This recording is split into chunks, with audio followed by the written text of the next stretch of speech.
Hello friends, அனைவருக்கும் வணக்கம். இன்றைக்கி நம்ம பார்க்க போகிற வீடியோ என்னென்னா, எங்கள் வீட்டு கொடி சம்பங்கி பூக்களை பற்றி தாங்க. இந்த பூக்கள் பாருங்கள் எவ்வளோ கொத்து கொத்தாக பூத்துருக்கு. ஸோ அதனால் நான் என்ன பண்ணேன்னா, ஒரு நாள் ஈவினிங் போயிட்டு இந்த பூக்களெல்லாம் பறித்தேங்க. அதோட வீடியோ தான் இது. இந்த பூக்களை வச்சு நான் ஒரு மாலை ஒன்று கட்ட போகிறேங்க. வாங்க எப்படி கட்ட போகிறேன்னு பார்க்கலாம்.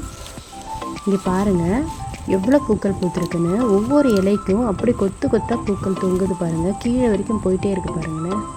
இந்த பூக்கள் ரொம்ப வாசனையாக இருக்குங்க. எப்போவுமே இந்த பூக்கள் நம்ம பறிக்கும்போது காம்புகளோடு தாங்க பறிக்கணும். எனக்கு இந்த பேஸ்கெட் ஃபுல்லாக வந்துச்சுங்க.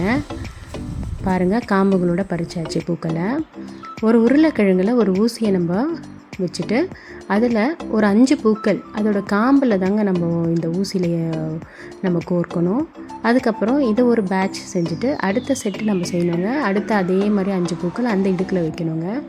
ஸோ இந்த மாதிரி சுற்றி சுற்றி நமக்கு வைக்கும்போது நமக்கு ஒரு பேட்சாக ரெடி ஆகிடும்.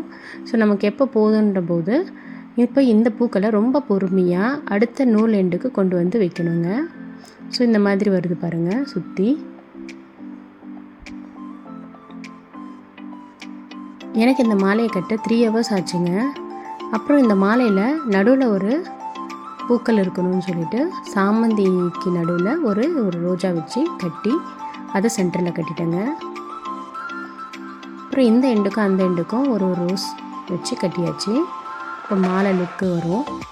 அதுக்காக இந்த மாலையை நான் கட்டி நான் கோயிலுக்கு தாங்க கொண்டு போனேன். ஆனால் ஃபோட்டோ எடுக்கலை.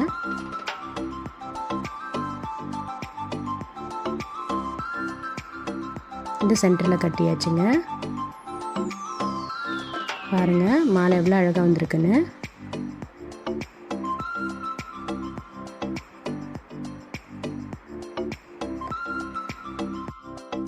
பாருங்கள், இந்த மாலையை நான் அப்படியே தொங்க வச்சு காமிக்கிறேன். எவ்வளோ அழகாக இருக்குன்னு பாருங்களேன்.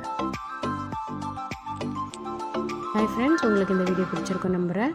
மீண்டும் அடுத்த வீடியோவில் சந்திப்போம். நன்றி, வணக்கம்.